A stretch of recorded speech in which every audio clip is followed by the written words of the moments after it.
And then thankfully he had a spotter there that was watching him. He said, "Time. We've been here too long. Time." And they walked out. Wow. 4 times in 6 years. Wow. We can no longer accept cash at my location because it's unsafe. I have to have signs up everywhere that says there's no cash in the store, we don't take cash. Do you know how hard it is for someone who grew up with a single mother and a heroin addict in my house, who moved around between transitional housing my whole life, to look a person in the face that doesn't have access to a credit card and say, "Hey, I'm sorry, I can't take your cash, it's not safe"? I get called classist by sanctimonious, rich white women calling me out for being racist or this or that or the other. And I try to have like compassionate conversations with them about, hey, I'm trying to foster a safe environment for my staff, and we can't do that because we can't take cash here. It's unsafe. And I know you guys are gonna sit up here and you're gonna talk about limitations about what you can and can't do, but there are very simple things that we could be doing. And Dan, with all due respect, you ignore us.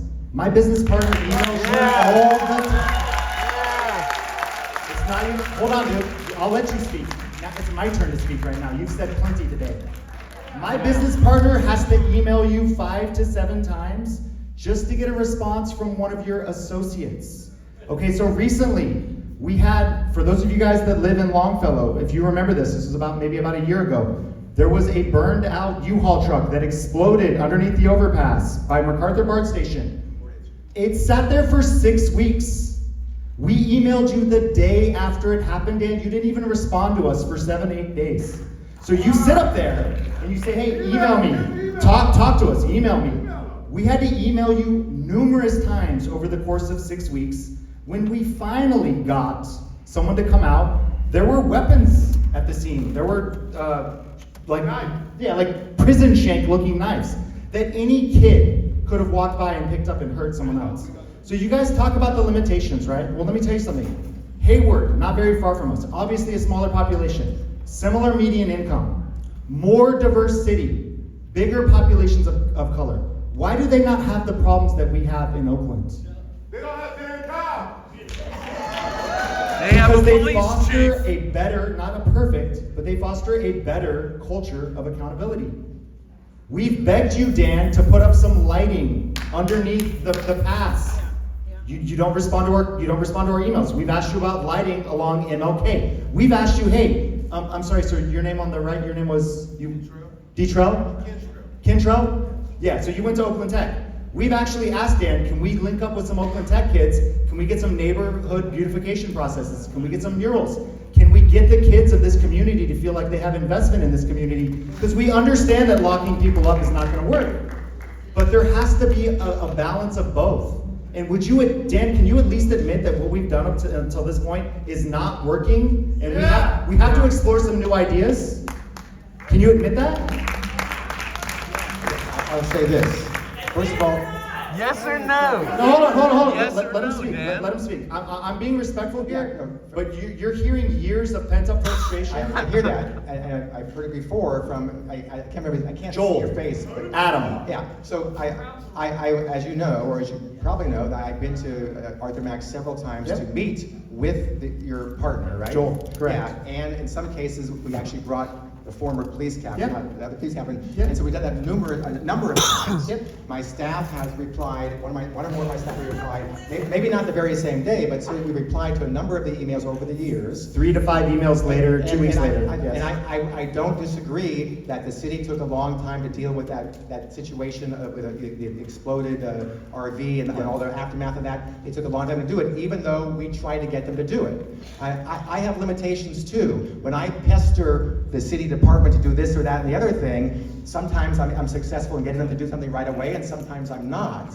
And I can't tell you why that's the case, other than that they're backed up. So I totally understand what you're saying. I've definitely heard and feel that your staff has been robbed. Terrorized. Robbed. It's domestic terrorism. Multiple times, and some of them probably prayed, some of them probably left their job because of that. I totally get that. And my staff and I try to respond to the myriad of things that we get to when we can. But like I said, we've been present at your place many times. I do appreciate in need of that. And so we're not ignoring you, and I don't want people to think we are. Yeah, so I appreciate. Seneca, please, thank you. I love you, dude. But give me a second here. I appreciate the fact that you've come out, but one difference between being in the public sector and being in the private sector is in the private sector, the meeting is not the work. The work starts after the meeting. Absolutely right about that. Faith without works is dead. So I hear you talking about the things that you're doing, but I don't see any follow-up. I don't see any KPIs about how to track your progress. And Cottrell, my mother grew up in rural Mississippi, didn't even have running water in her house. That's how poor she was, okay? I get it. I grew up transitional housing my entire life, drug addicts in my home, dad in and out of prison my entire life.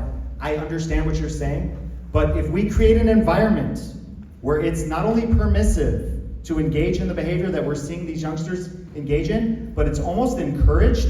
I mean, Pamela Price basically said, if you're under the age of 25, I'm gonna do everything I can to make sure that you don't experience anything. You're creating an environment that encourages that. And full disclosure, I have witnessed crimes with my own eyes in my neighborhood by kids wearing sneakers that are more expensive than my entire outfit. They're not worried about where their next meal is coming from, okay?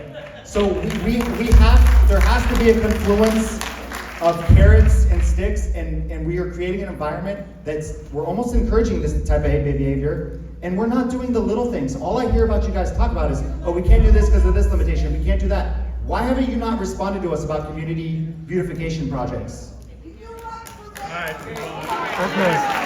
I mean, just out of curiosity, who in this room is familiar with the Stanford prison experiments? I'm wrapping it up, okay. Okay, I'm gonna wrap it up. Can we do, I wanna hear you commit to doing the little things to make our streets cleaner and nicer, so at least there's an environment where people don't feel like it's anything close, because it feels like the Wild West out there, and we would love to partner with you, and we would love to work with you to get the youth involved and get our streets where we need to be, and I'll turn it over to someone else. Sorry to rant. We love Oakland, and I wanna stay in Oakland, and I wanna continue to do the work we're doing. But we need change, and we need it now. Thank you guys so much for your time. Sorry you guys for taking this much time, but I love this city too much to not say something. The beautification project's a great idea. Definitely make sure we reach out to them before the summer's over about that. I'm going to make this a little bit shorter. Captain, I drive 3 times a week to 2220 Mountain Boulevard in Montclair. And every time that I drive up there, there is a police SUV parked. And there's a gentleman sitting in there on his phone. Every time. I have pictures. I can send you the pictures. I take a picture every single time. I'm worried that if he sees me, he's probably going to follow me. It seems to me that, I don't know if you know where that is, but it's a Pet Food Express, an Italian restaurant, and a physical therapy place. That's it. It doesn't seem to be a tremendous amount of crime right there. And it seems to me that perhaps it would be better for him to park his car, get rid of his armored outfit as if he was going to Iraq, and just walk down the street of College Avenue or Piedmont Avenue as opposed to sitting down. That's number one. I want you to address that. Cal, were you talking about budgets today? It seemed like you were talking about like you didn't have enough budget. Like, was that an issue here tonight? Because I don't think this was a budget conversation. I had just come from a budget meeting at City Hall. Yeah, so I don't think the issue that we have here truly is a budget issue. I think that the problem that we have is that we have police officers who are not participating in the community, are not part of the community, and they're sitting in their SUVs and they are dressed like in their army fatigues and they're scared the living shit out of all of us. No, I appreciate the question and the comment. Thanks for letting me know at this meeting about that. I know early on in this year that we did have a couple of robberies take place at that Wells Fargo at 2020 Mountain Boulevard. And after those robberies took place, and it was people that were going to the ATM trying to take out money early in the morning, and they were getting robbed. It was my decision to put an overtime officer out there as a visual deterrent to try to stop the robberies that were taking place. We did have another robbery take place a couple of weeks ago, and that's why you were seeing an uptick in that officer. I'm still talking. So And so, I understand that it might feel uncomfortable seeing an officer up there. I know that the people that email me on a daily basis do want an officer being visible in front of those businesses. But as we go on to the budget in July, we're gonna have to make some decisions with the police department on what overtime we do fund and what we don't. So hopefully that we'll be able to deter any robberies that are taking place up there. But I do hear what you're saying about officers being on their phones in the car. I will address that, and hopefully you won't see that again up there. How you guys doing? My name is Ronald. I hope that a lot of parents and people hear how they just shouting out. I hope y'all don't raise your kids like this. You gotta have some respect. All the way around. All the way around. I'm from the inner city. I am reformed, right? So when that gentleman talked about poverty and money, that's real. You know, now, I'm not gonna make an excuse that I'm gonna murder someone for that money, but there's some kids out here completely misguided. The prison system is not a good place to get your life straight. You're gonna come back out with more game, and most of the time, there's gonna be some other fraudulent crime game. So, the first thing I wanna address is this, is that we're all in this community, right? But right here, when I look back, I don't see a lot of black, brown, Asian people from the inner city. We have to involve them. It's You the heard that one, old that's proverb why. from Africa? It takes a village to raise these kids. And if we don't do this, they're gonna be knocking at your door. They're gonna be robbing your kids. Now, I came over here, I dropped off my son, 8 years old. He's on the AU basketball. I make sure that he's in there, getting discipline, getting love, not in the streets. The streets is three things: death, killings, and more death, right? So, I think we need to be more accountable and more transparent. Now, transparency could really come in a way, like let's say the city hall, where they break down the numbers. Let the kids see these in school. Why are we teaching them all these mathematics that they go, what is this for? Break down the budget. Where's this money going? I don't know. I don't know you three. I don't know you guys personally. I don't know most of these people personally. But what we need to do is come together and be transparent and start talking to one another. And the first thing we should do, I think, to stop crime, the first thing, if I was the leader of this place and I said, look, we need to stop the violent, the killers. We're coming after y'all. We can't run the streets killing these people. We're about to get you, right? And number two, we got to put a lot of money in infrastructure, and that's for our kids. Program for our kids to let them do something. The new generation, my kids, they're different. They don't know about that street life. So I think it takes place in that. But other than that, I love Oakland. And you know, let's just stay positive, and all that screaming and shouting sometimes, it doesn't look good, y'all. It don't look good. It's no difference from those kids doing a sideshow because they so hyped up. They look at us like, man, you can't get it together. Come on, let's get it right.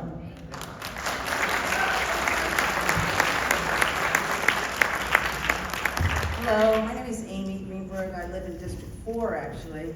I'm very concerned because I got a letter from my councilwoman saying that Mayor Tao has gone back on her word to invest in community policing in the Laurel and other high crime districts, and she has changed her mind about that. So she's encouraging everybody to step up and fight for their rights. I'd like to see more police in vans and on foot, going through the neighborhoods. I'm from New York City, and there's a lot of police there. A lot of them are on their phones, but just their presence is a deterrent. Yeah. I felt safe there whenever I'm there. I can have a wallet, I can have a credit card, I can have whatever I need, a bag, I can sit and have a cup of coffee and not worry about being mugged. That's one thing. Another thing is I really think that the restrictive policies on the police now do not fit the level of violent crime going on.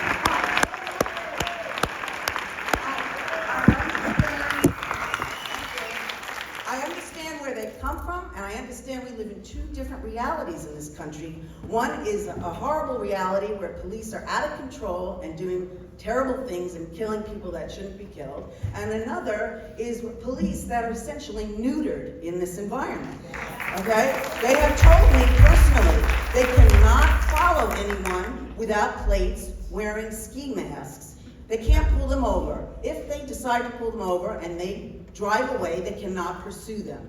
And we all know what they're doing with no plates and the ski mask. I mean, this is the MO of people getting robbed, right? Right. So it's insane. There's no common sense here. In real time, businesses are pulling out of Oakland. Corporations are ready to go, or they're telling the mayor, we're going to go. We can't protect our employees. So I mean, I don't know. I don't agree with all the raucous behavior necessarily, but people are very frustrated. And I'd like to address the fact, some people brought it up, women are being assaulted. Let's not sugarcoat this, okay? This is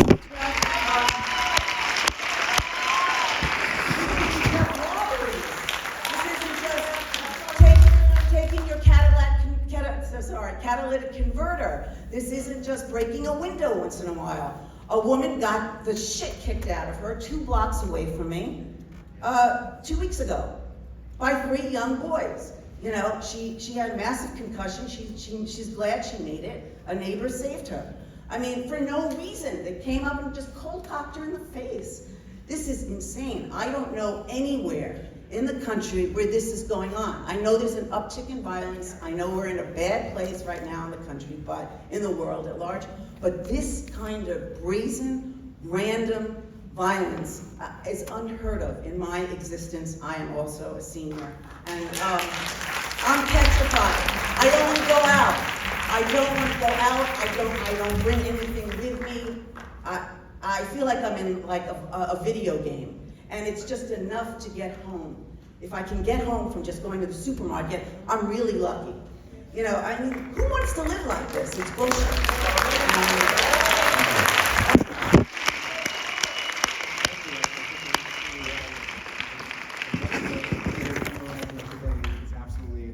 On the mark, and it's never been this brazen. I mean, even though we've had high crime in years before, it's never been this bad in the way it's been. So yeah, thank you. Go ahead. Hi Dan. I'm Louise. I'm the owner of Studio Naga, a small martial arts school at 59th and San Pablo. I email you in your office every week. I email homeless. I email macro. I email everyone. And you know the situation. I have a person who's mentally deranged, who's living 10 feet from the door of my business, who has threatened me multiple times, who has threatened other people, who defecates on our property, on our business. And I'm being told by macro that they can't do anything. I'm being told by the police that there's gotta be something in the middle. Because as women have said, I don't wanna have to get threatened with sexual violence when I go to work.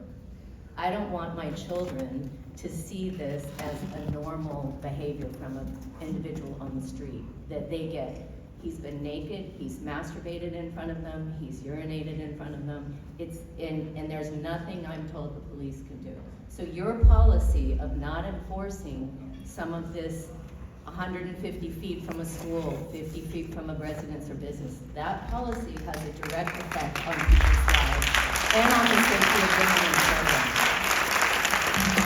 Thank you. I remember that specific situation. I've been down there, as you know, and my office and I have repeatedly asked the city offices to do something about the location, and I won't give up, but we have heard you repeatedly, and we're trying to get them to do something. We're going to continue that. We're going to continue to try the best we can. Just do it. All this excuses. Nothing but excuses. Go ahead. Cut their budget. I would like to start by requesting that you just don't respond to me after I talk.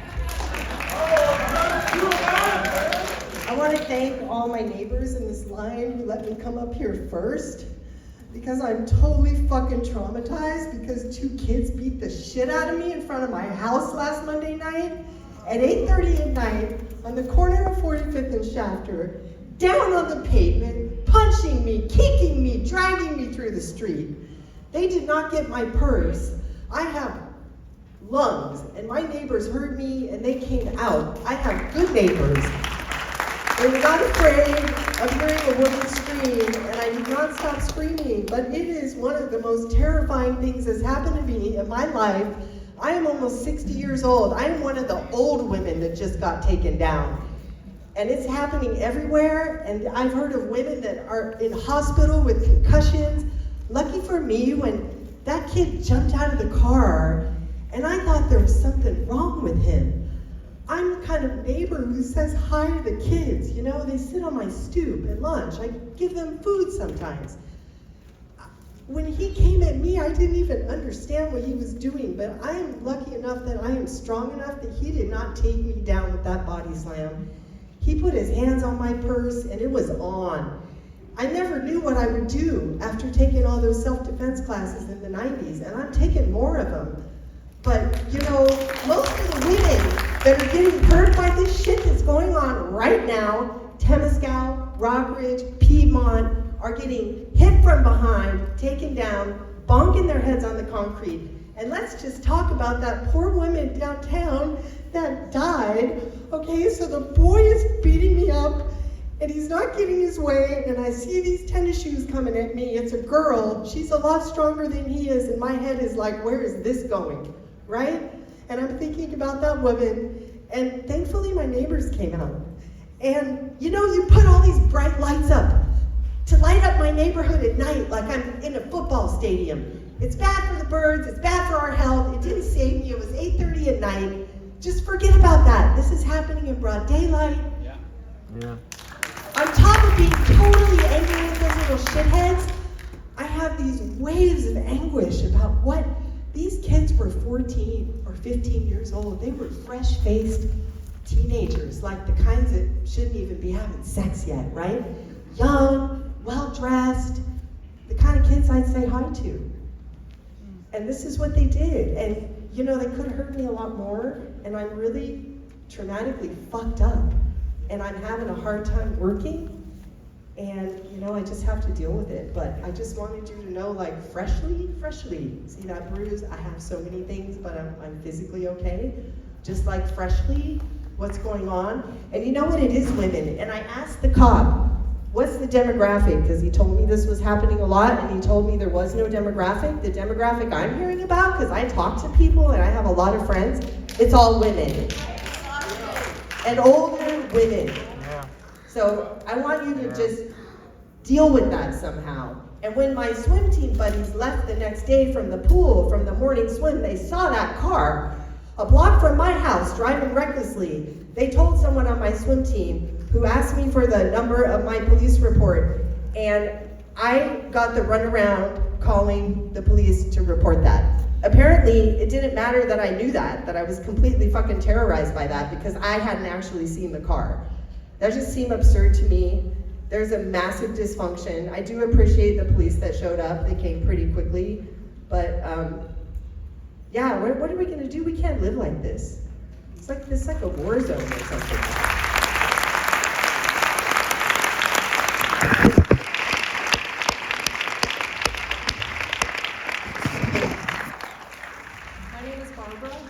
And this city desperately needs to address safety and quality of life issues. Unless and until that's done, the city will continue on its downward trajectory. Things are deteriorating here. We all know what the problem is. We need to stop talking in circles about it and actually do something. And so one of the things that you need to do is not defund the police. Many of the people here have talked about how the police are inadequate to deal with the problems and the crime levels that we're experiencing. Clearly, there needs to be police reform, you know, implicit bias training, de-escalation techniques, but defunding the police isn't the answer. There's nobody to respond to the crime. You need the bodies on the street. And so I want to know specifically what you're going to do, because you referenced vague things about the budget and cutting overtime, but you did not talk in specific terms as to how many police you're going to hire or plan to hire, what you're actually gonna do to clean up the encampments all around the city that create a safety and a health hazard, particularly after coming out of this pandemic.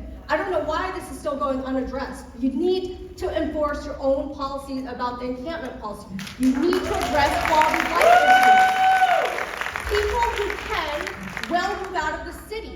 Businesses will leave. This will be the next Flint, Michigan, the next Portland, Oregon, and I'm not gonna live here like this. I can't live like this. What are you going to do? It's actually a question. I wanna know in specific detail what your plan is, because we've talked all about it. We know there's a problem, and now you need to act. You need to formulate a plan because you're elected to do that. You're elected to do something while you're in office and not come to these meetings and just nod.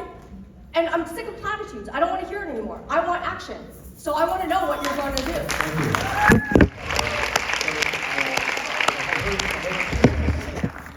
One dealing with the police and one dealing with the homeless encampments, and those are more or less separate questions. So let me get to those as briefly as I can, because a lot of people want to talk. So in terms of police, because of there are 6 academies, we've had actually 6.5 academies over the past 2 years. Culminating now, we just graduated one. We have approximately 720 officers, including the ones in field training right now that just graduated recently. Of course, there is attrition naturally every month. A certain number of officers retire or whatnot. But that's why we have more academies to fill not only. Natural attrition. You lied. Again. You lied. It's not natural attrition. Seneca, calm down. So that's why we have academies, to fill the spaces of people who retire and to grow that on top of that. So the proposed budget has money for additional officers, but it's not really a lot of additional officers because the expectation of the new academies are only a certain amount above the attrition. So if we get more, I asked this very question today. If the success in the graduation of the academies is more than we anticipated, will it be room to have those officers and making sure they're unfrozen positions? And they said yes, and I'm going to hold them to that. We have to make sure we do that. Nevertheless, I think the biggest problem, the biggest challenge that I mentioned at the beginning of the meeting is that the amount of money available for overtime proposed for the next 2 years is lower than what it's been the past 2 years, and that concerns me. So I'm trying to find more money in the budget to add to that, at least in the first year. So It's called a death spiral. I don't understand. So Seneca, All right, calm can I talk down. now? that's the first question. There was a second question Okay. about homeless encampments. People asked the question they wanted to answer. She wanted to answer. I totally agree. I've been asking for better cleanups, deep cleanings, trash pickups, on and on and on for the past few years. Some of that has been added, but it's not nearly enough. And I was just told by the assistant city administrator just hours ago when I asked this very question, are we going to be able to increase the number of cleanups and deep cleanings and occasionally a closure? And she said yes. Now I have to hold her to that, but that was what she said in my response to my question today. Go ahead, you're next. Go ahead. Great, thank you. I really have 2 things to say. The first is thank you to the police for their service. I think it's been said before that I'm in awe of anyone who is committed to being a police officer in Oakland, because it's an extremely difficult place to be a police officer.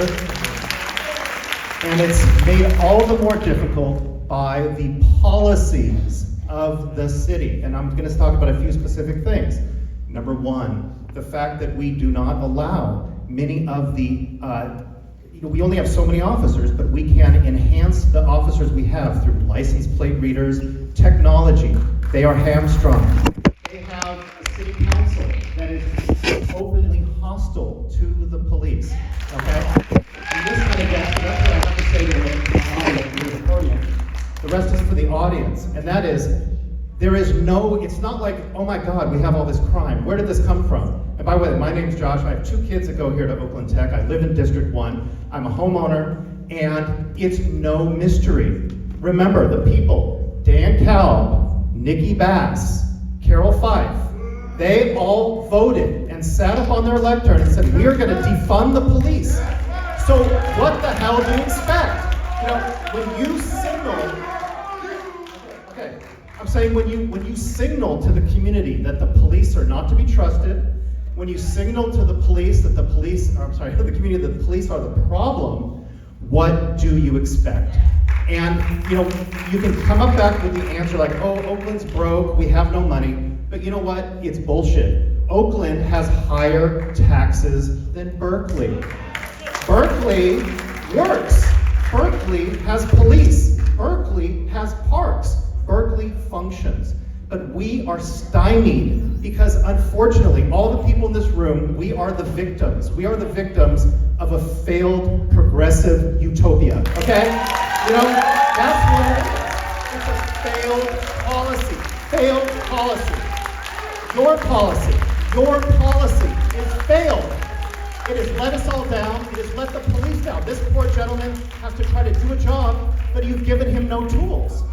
Right? I mean, I feel very bad for him. And I know he can't agree with me because he's on the job. But I guarantee you, if we meet in the parking lot, he will say, thank you for saying that, because I cannot do my job because of the politicians in Oakland. Thank you.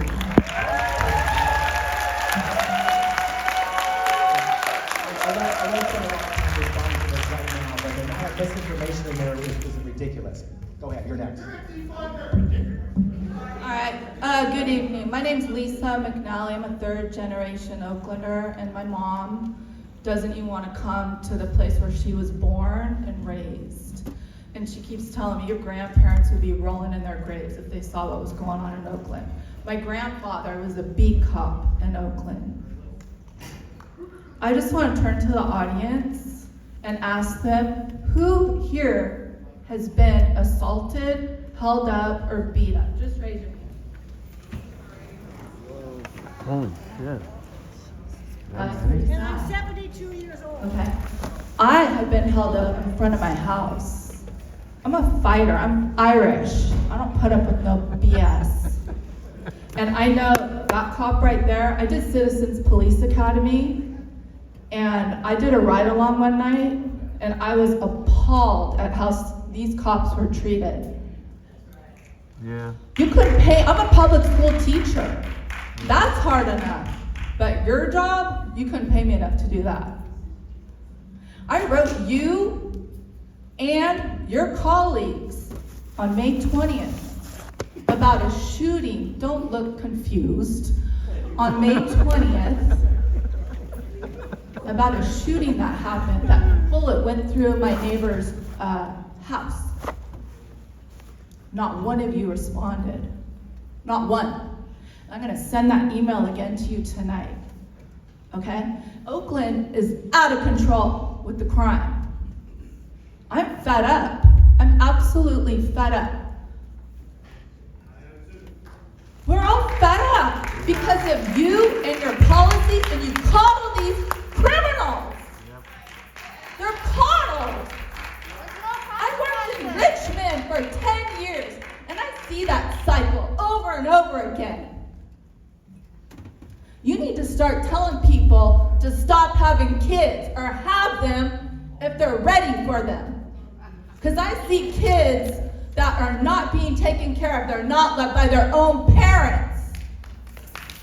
Now, I'm asking you to let the cops start off giving tickets to low-level offenses, starting with license plates. Because I have it right here.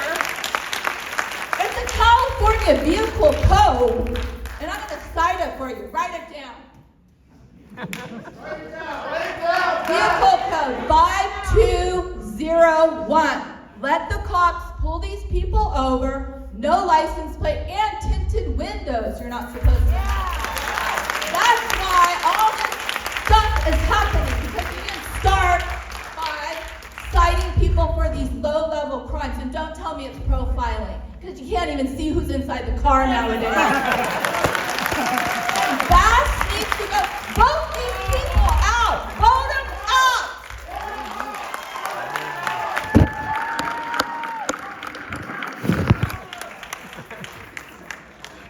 She was great. Hi, my name is Leslie. I live down this road. And I echo some of what's been said. I do want to say to you, Mr. Cal, I too have emailed your office over the years and have gotten nothing. That is a refrain that is true for a lot of people here. There is no excuse. What I want to say is, I want to talk for a minute about the violence connected to car thefts and to catalytic converter thefts in this neighborhood. Because it's one thing that it's a property crime, but people are showing up with guns. And if you go out and do anything, that gun is in your face. And last night, my partner's van, for the second time in 7 months, was stolen on Emerald Street. 20-year-old van. And I tried all morning to get a hold of a non-emergency number. I spent 45 minutes on hold. Nothing.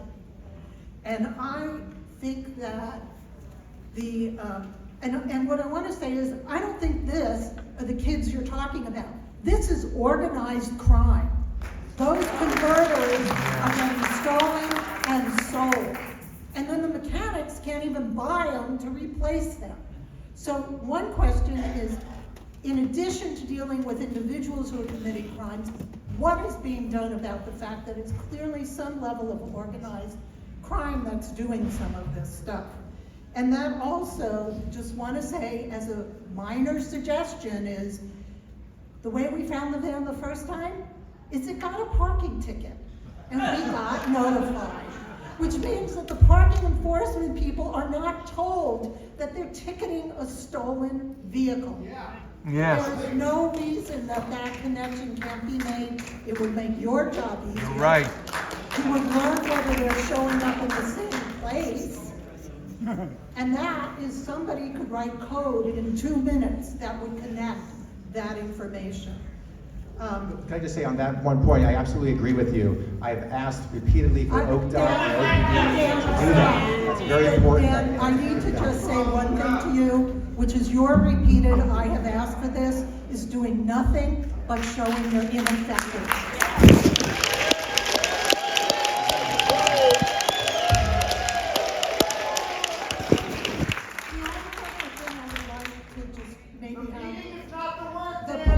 The police officer, Jess, I'm sorry, I lost her name in there, is what is being done about guns coming into the city? You know, I mean, it's like, I feel like there's, you know, you're dealing with it at street level, and I just don't see or know what's happening up here. Where is it being cut off or attempts to cut it off? And that seems to me to be a critical piece of making us all a little bit safer.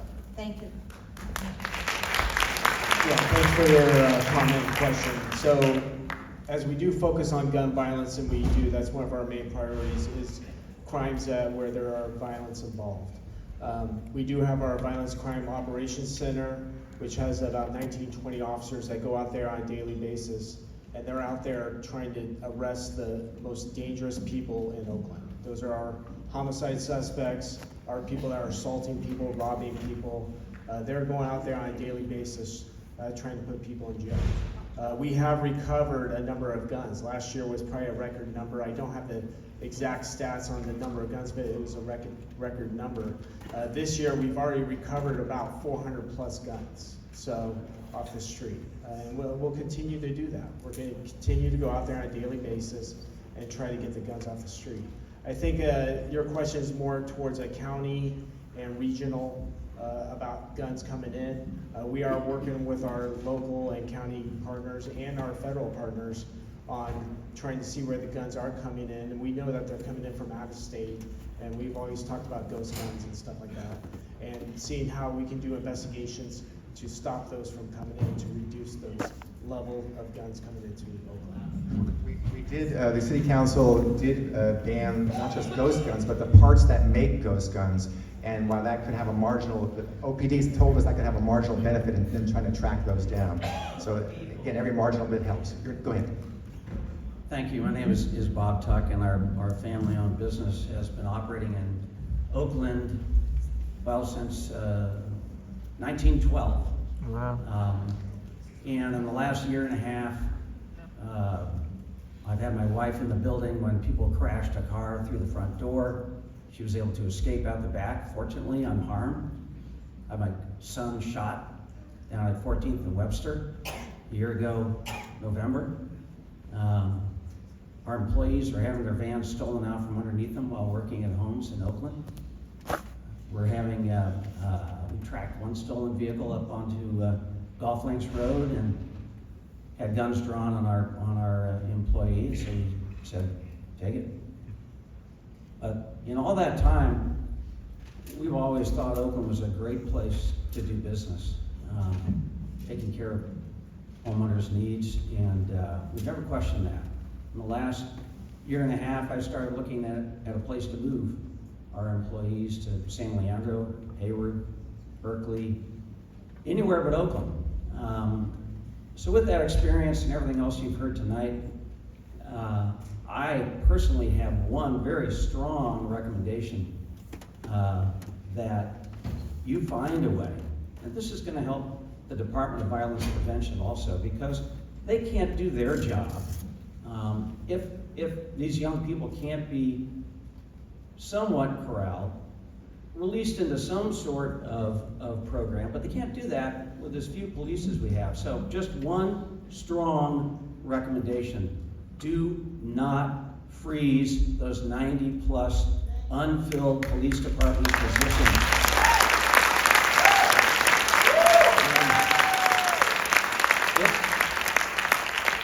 I know that's not an easy carry in a budget that's so far in the hole, because each officer, between wages, fringes, his vehicle, and everything else that goes with it, can cost you somewhere around $200,000 a year plus. More like 300. Multiply that times 90, that's a big number. But it's going to help all three of you up here, and it's going to help everybody in this room. It's a very direct and simple, immediate thing we can do. So please work hard, gather your groups, caucus, find the money to unfreeze those unfilled positions. Thank you.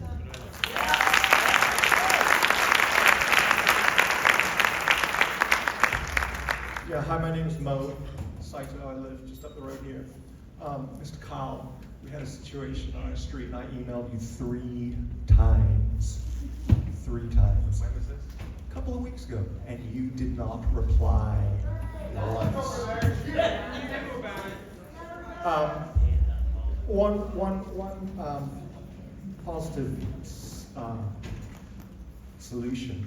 I called them the emergency number, and I was on hold. I went to hold, and I was like, what happens if there's a kid in the school being shot at? You go to hold? And my thought was, could you not staff that with volunteers? I know it would cost to train them, but it would cost a lot less than paying somebody. And there's a lot of people here, a lot of people concerned about violence. I'm sure you could get volunteers to do that. I'd also like to say, a while ago there was a van parked on 51st Street, and I know you know because it was opposite your house. And one day they confronted us, and there are 3 stolen cars right there. And we called the cops, and nothing happened. From friends of mine know one of the ex-assistant DAs, and he pulled a few strings, and some cops came. And there are 3 stolen cars. And we said, we know who stole those cars, they live right there. And the cops said, I'm not gonna do anything, because if we arrest them, they'll be let go before we even finish our paperwork. And I'm not pointing the finger at the cop, I'm pointing the finger at the council who make the policy.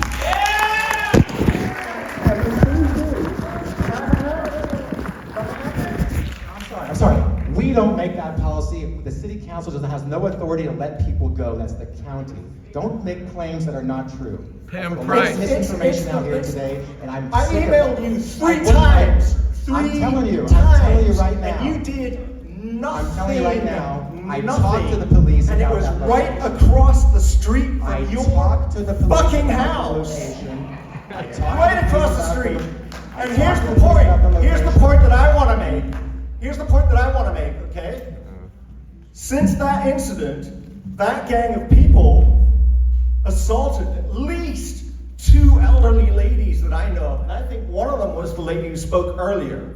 And if that cop had done something on that day and arrested those people, at at least those two women would not have had their heads stomped on.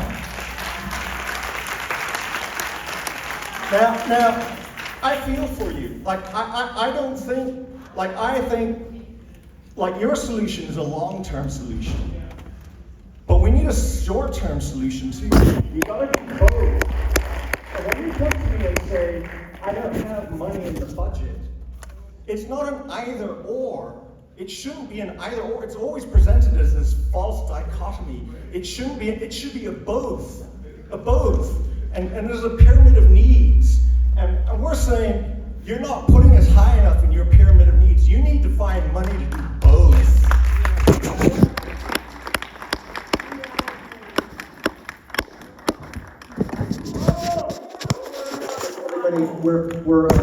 I wouldn't have to ask everybody who's in line to try to keep it to a minute. We are behind schedule, and the custodian's going to have to take us out at some point.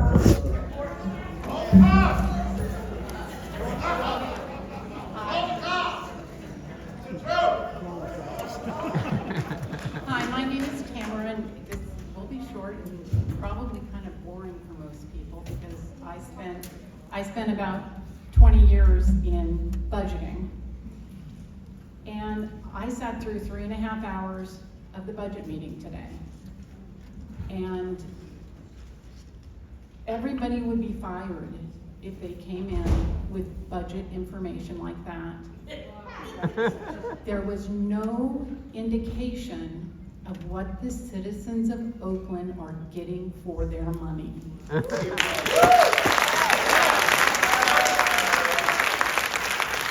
Zero metrics. But what I did hear was someone wanting to spend a year and hundreds of thousands of dollars getting a consultant to reorganize. Okay. There are actually, in the 700-page budget document that I got maybe 100 pages through, because we haven't answered numbers about the police. 93 positions will be frozen. There are 710 sworn police positions would be funded, which is 16 less than we currently have now. The attrition rate was at 9 a month. It's down to about 4. So that's 48 people leaving. You keep talking about 6 academies. That's over a 2-year period, correct? How many people are in an academy? So we need more police. We need more 911 operators.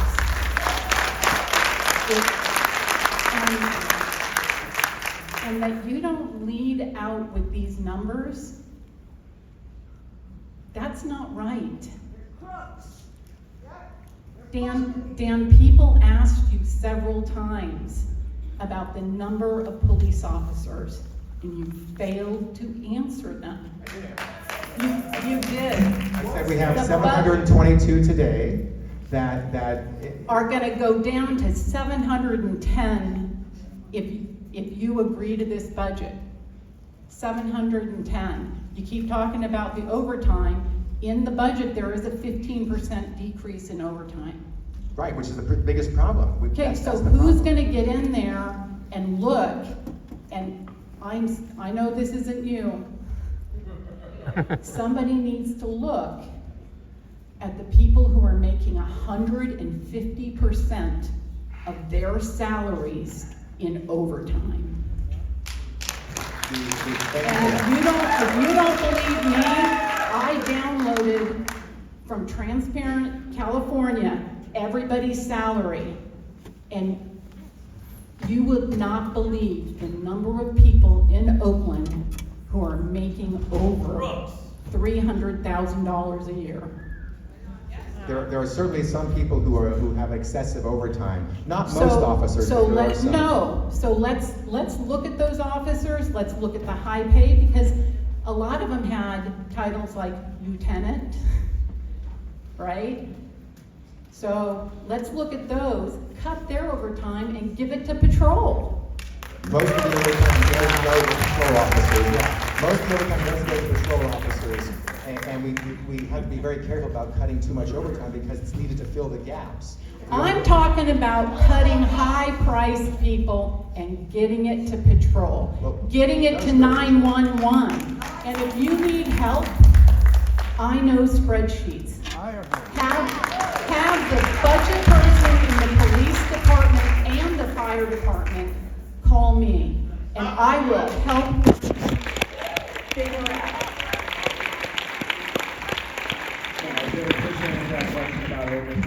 A lot of our overtime does go to backfilling for patrols. That's our number one priority, to make sure that there's officers out there that are responding to 911 calls. So in our patrol, the structure it's at right now, those are our youngest officers. So they're our least paid officers right now. So they are getting, if they want more overtime, then take it work right now. Let's hear from the community online.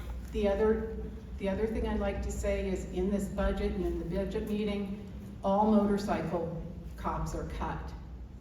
Is that correct? That's what the police chief said today. Yeah, it's disappointing, but that's what he said. That's so correct. I'm Proposed asking, budget.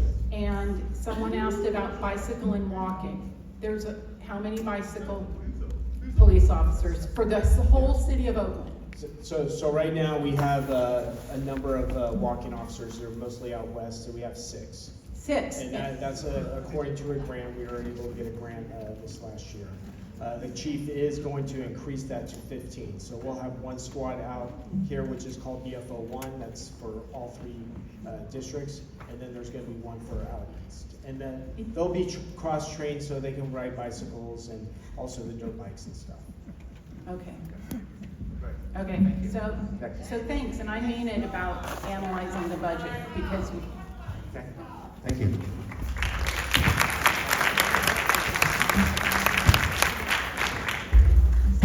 Hi, my name is Joan.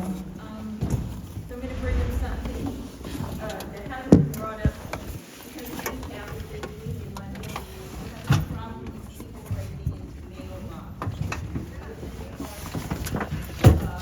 I came down a few days ago and the box was pulled okay. All the slots were open to the world, and apparently somebody had gotten into the key box that's for the mail carrier, and then came in and broke into our mailbox.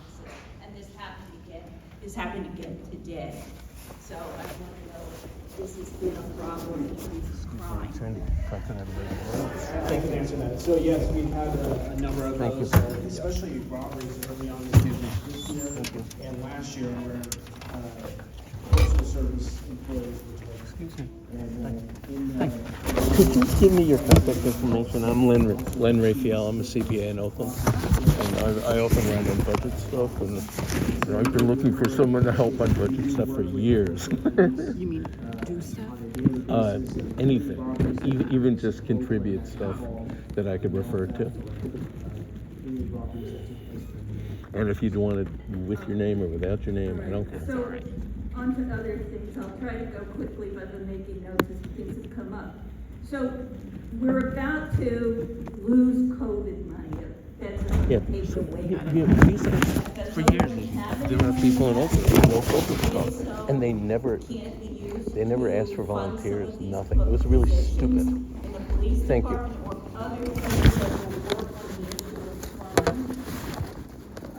No, that's okay. I'll stay. No. And then,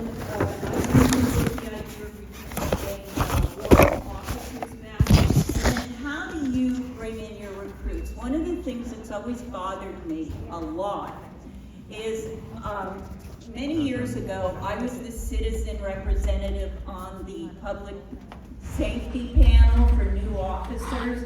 So I saw both fire department recruits and police recruits. And there was a stunning difference in the preparedness that the fire department recruits came to the interview with versus the police recruits. And so I can't understand why that was so stark.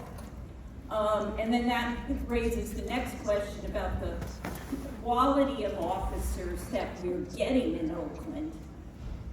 And here we have this huge crime problem, and what kind of quality of officers are we getting as a result? And where is the department in terms of complying with the federal oversight for the night riders? I understand they keep getting close, and then some police officer does something that blows it all out of the water. So, you know, there are ongoing issues in that regard. And then the last thing is, Dan, when you first got elected, I was more involved in going to meetings like this, and I had been for years before that, but then I dropped out. But I just happened in the last 2 or 3 weeks to hear that crime has really gone out of control in Rockridge, and I've lived here for over 40 years, so the level of kind of fear that I'm seeing is like nothing I've ever seen before. So, but the thing is, when I came to your meetings, those many years ago when you were in your first term, really, I hear the same thing I'm hearing tonight. People would bring things up, and there were a lot of excuses, I tried to refer things to another department, and nothing's getting done. And now it's the same thing, and I'm still hearing that with the added deal that people are trying to contact you, and they can't get through or they don't get a response. So those are my things. Thank you. Well, I can answer about the recruiting. We do are still holding recruiting year-round. We have it open. Do we get the same amount of recruits or people sign up to take the test as we did 25 years ago when I took it? When I took the test, we got I think there was about 1,500 that were in there taking the written test. It's not nearly the same number nowadays. But we do continue to hire. We are looking locally. We look at local colleges here to try to recruit and bring people onto the force. We do hold classes, so if people are concerned about taking the written test or going through the process, there are free classes to get them ready for those stages. That's good. We gotta move on to the next person, sorry. Thank you for that. Go ahead. Hi, my name is Julian. I live in Rockridge. I've lived there. I'm a relative newbie to this crowd. I've lived there for 6 years, and I love it to death. Oakland is the best place. We walk down college, and we can't think of anywhere else. We talk every day about moving somewhere else because of the shithole that it has become. I've been to Nigeria, I've been to Ghana, I've been to Southeast Asia. This is worse today. Yes. No. And it's saddening, it's sickening because we love it so much. But when it's unsafe, we can't do anything about it, right? And it's not the nighttime thing. The fact that people are getting beaten and dragged across the street in front of Market Hall at 2 in the afternoon on a Sunday. That's not kids who don't know where their next meal is coming from. You're coddling them, and you're not treating them with the fact that they know what they're doing and what they're doing is wrong.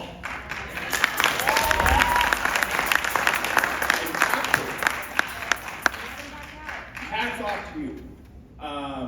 I'd say there are clearly things that can be done better, right?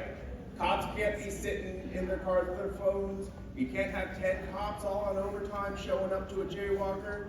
Please run your department as good as you can, but hats off to you for the job you do. Mr. Cowell, I will say I have not emailed you yet. I have not emailed you yet. But you know what? You say you ask for things. I can ask for things. I have their email addresses too. They should work for you. They don't work for me, clearly, but they should work for you. Your job is to get results, not to pass on our emails. I can request it. So do your job. But I do want to say one thing that's most important, which is I'm so disappointed that the biggest problem with Oakland is not here tonight. And that is our district attorney.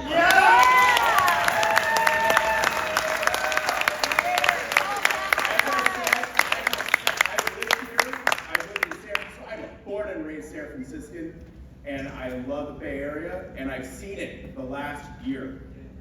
Cars driving down College, 4 in the afternoon on Wednesday, breaking car windows, taking stuff out. Yep. It's the middle of the fucking day! And nothing happens. And it's not because of the police. It's when my toddler does something wrong and I say no, and he throws a tantrum, and my wife comes home and says, it's okay, don't worry about it. What does my toddler learn from that experience? He learns that it's okay. And that's what's happening with Miss Price. She is on the criminal side. And to all of you, any of you who voted for her, shame on you.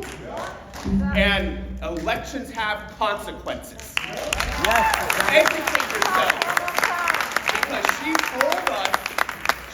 told us what she was going to do, and somehow the majority of people in this town voted for her anyways. Same people wanted to defund the police. And so I have one question and then I'll move on. Mr. Powell, I just articulated the biggest problem, which is Miss Price. Will you today commit to endorsing a recall of Miss Price and getting a DA?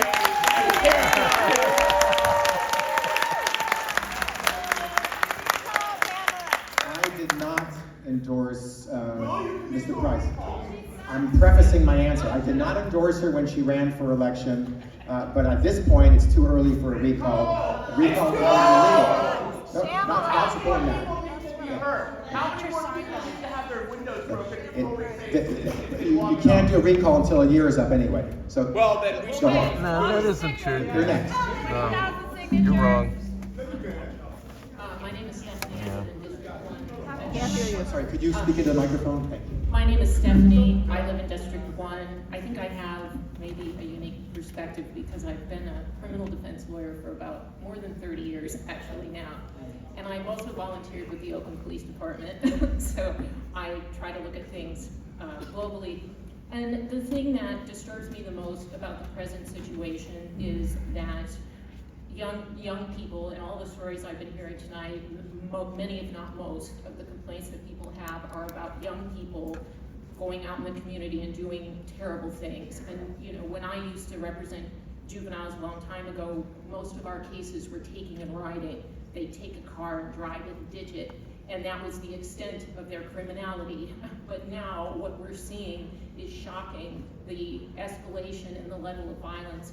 And I want to echo what the previous speaker said, that as a community, you know, we in some ways function in part as a family, that we're here to set boundaries and to provide consequences.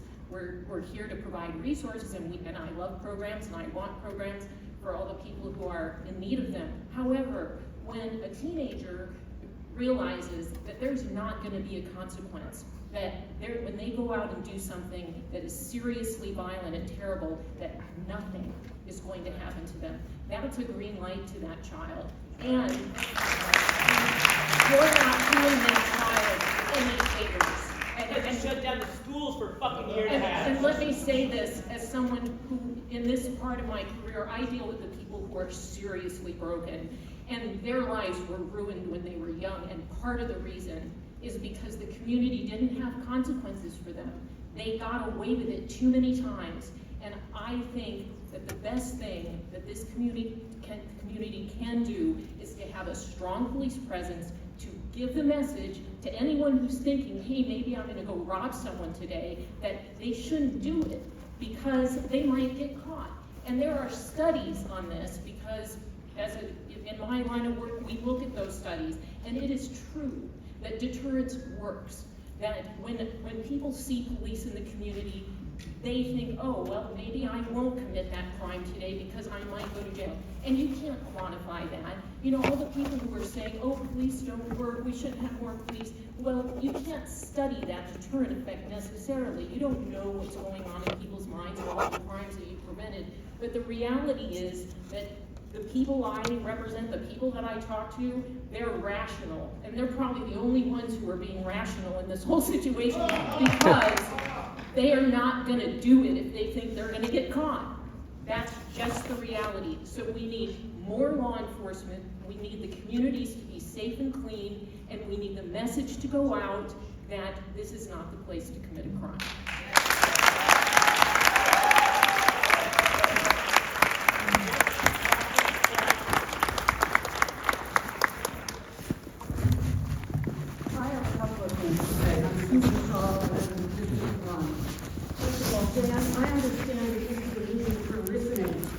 not a time for you to respond or campaign about what you've done or what you haven't.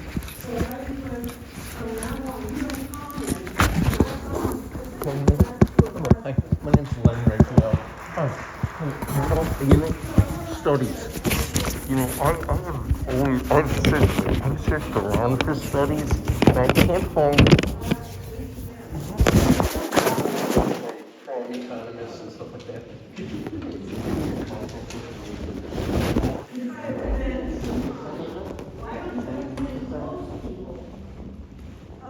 I'm constantly dealing with people who are saying, oh, everything shows at least no correlation, no correlation.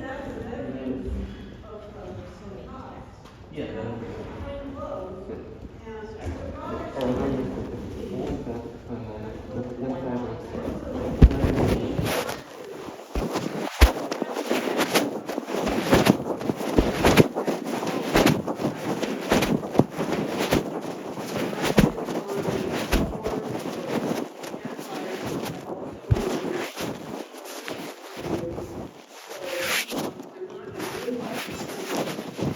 The last thing I want to bring up is something I heard today come out of the mouth of Trevor Reed, God bless her. She was saying that, in response to the fire chief, who was saying that he's really concerned about his budget for public safety.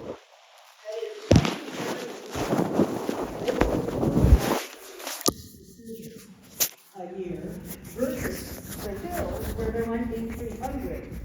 And the difference is that many of the people in these communities all earn money, and